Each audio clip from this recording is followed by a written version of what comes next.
नमस्कार, मैं सिमरन और आप देख रहे हैं मैं भारत न्यूज़। डालते हैं मध्य प्रदेश और छत्तीसगढ़ की कुछ अहम खबरों पर। देवास के कन्नौद स्थित सिविल अस्पताल में शासकीय चिकित्सक महासंघ के आह्वान पर डॉक्टरों ने काम बंद कर आंदोलन किया, जहां डॉक्टरों ने जमकर नारेबाजी की। वहीं इस दौरान ओपीडी में दिखाने आए मरीज बिना इलाज कराए ही लौट गए, जबकि अस्पताल में भर्ती मरीजों को भी काफी परेशानियों का सामना करना पड़ा।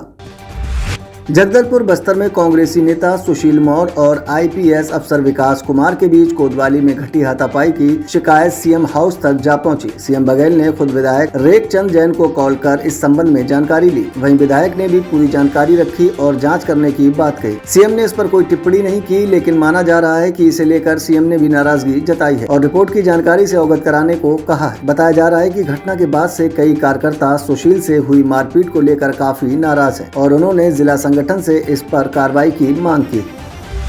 छतरपुर प्रदेश का दूसरा विश्व स्तरीय रेलवे स्टेशन खजुराहो को बनाया जाएगा। इसकी सैद्धांतिक स्वीकृति हो चुकी है। दिसंबर में यहीं से दिल्ली के लिए वंदे भारत ट्रेन भी चलाई जाएगी। प्रदेश का पहला विश्व स्तरीय रेलवे स्टेशन भोपाल का रानी कमलापति है। अब इसी तर्ज पर खजुराहो रेलवे स्टेशन को विकसित किया जाएगा। एयरपोर्ट की तरह बनाए जा रहे इस स्टेशन की डीपीआर का काम अगस्त में शुरू किया जाएगा। रेलवे झांसी मंडल के पीआरओ मनोज सिंह ने बताया, स्टेशन पर होटल, रेस्टोरेंट, आधुनिक लाउंज की सुविधा मिलेगी। छत्तीसगढ़ के नक्सल प्रभावित नारायणपुर जिले में एक कुख्यात नक्सली ने पुलिस थाने में सरेंडर कर दिया। आत्मसमर्पण करने वाले नक्सली के ऊपर 5 लाख रुपए का इनाम घोषित था। नक्सली कमांडर राजू राम मंडावी नक्सली ने एसपी पुष्कर शर्मा के सामने आत्मसमर्पण किया। बता दें कि ये कुख्यात नक्सली 14 सालों से कुतुल एरिया कमेटी में काम कर रहा था। दंतेवाड़ा और सुकमा जिलों में हुए सुरक्षा बलों पर कई हमलों में इसने महत्वपूर्ण भूमिका निभाई थी। साथ ही कई बड़ी वारदातों में भी शामिल रहा।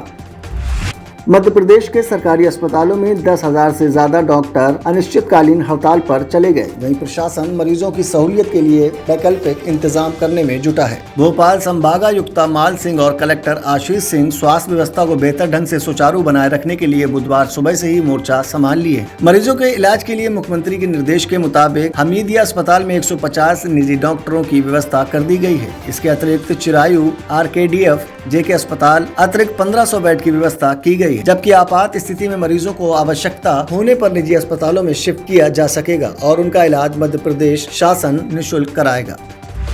छत्तीसगढ़ आभार सम्मेलन में मुख्यमंत्री भूपेश बघेल ने बड़ी घोषणाएं की हैं। उन्होंने कहा है कि राज्य की महिला स्वयं सहायता समूहों को अब साल में 6 लाख रुपए तक का कर्ज दिया जाएगा। अब तक ये लिमिट 4 लाख रुपए की थी। यही नहीं, सरकार ने सक्षम योजनाओं के लाभ के लिए महिलाओं की वार्षिक आय सीमा 1 लाख रुपए से बढ़ाकर 2 लाख रुपए कर दी है। वहीं सीएम ने कहा है कि राज्य में 5,000 आंगनबाड़ी भवनों का निर्माण किया जाएगा। आगे उन्होंने कहा कि हम लोगों के हित के लिए काम करने की कोशिश कर रहे हैं।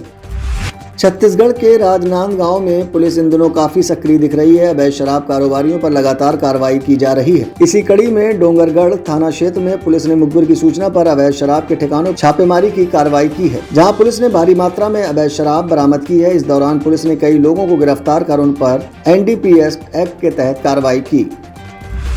इंडियन आर्मी में 30 साल सेवा के बाद सूबेदार शैलेंद्र सिंह चंदेल नारायणपुर पहुंचे, जहां अखिल भारतीय पूर्व सैनिक सेवा परिषद और इलाके के लोगों ने रिटायर्ड फौजी का गर्मजोशी के साथ स्वागत किया। सैकड़ों की संख्या में लोग जवान के स्वागत के लिए सड़क पर आए। रिटायर्ड सैनिक शैलेंद्र सिंह ने कहा कि 30 साल की नौकरी में देश की सेवा करके जो सुख और आनंद की अनुभूति मिली है वो कहीं और नहीं मिल सकती। आगे उन्होंने कहा कि मैं अपने जिले के नौजवानों से अपील करता हूँ कि सेना में भर्ती के लिए आगे आए और देश की सेवा करें।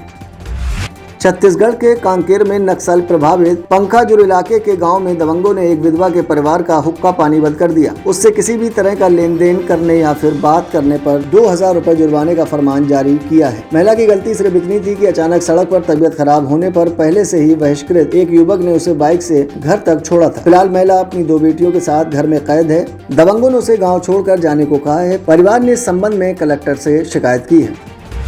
दंतेवाड़ा में वन विभाग की कष्टागार में जमा सूखी लकड़ियों की नीलामी की गई। इस नीलामी में प्रदेश भर से मिल मालिकों और लकड़ी के व्यापारी बोली लगाने पहुंचे, जहां दंतेवाड़ा में कुल 578 लाट की बोली लगाई गई, जिसमें 285 नए और 293 पुराने लाट थे। इन लाट में कुल 3,016 गोले और 397.866 घन मीटर लकड़ी को नीलाम किया गया। इस नीलामी में लगभग 1 करोड़ की लकड़ी दंतेवाड़ा वन विभाग ने बेची है।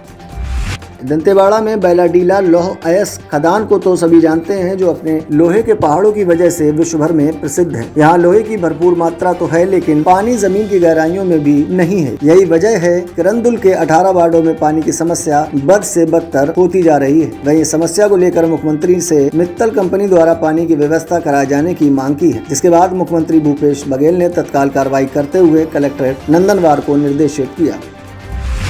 शिवपुरी कलेक्ट्रेट परिसर में जन सुनवाई के दौरान वार्ड नंबर 11 की पार्षद नीलम बघेल ने नगरपालिका के ठेकेदार अर्पित शर्मा पर गंभीर आरोप लगाते हुए ठेकेदार को ब्लैक लिस्टेड करने के लिए कलेक्टर को ज्ञापन सौंपा। ज्ञापन में पार्षद ने ठेकेदार पर रोड निर्माण में घटिया सामग्री इस्तेमाल करने का आरोप लगाया।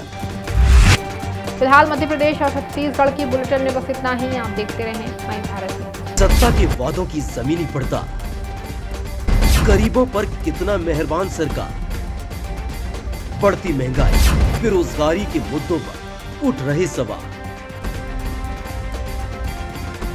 विपक्ष का सत्ता पर वार, सियासत में आया भूचाल। देखिए कितना बदला प्रदेश।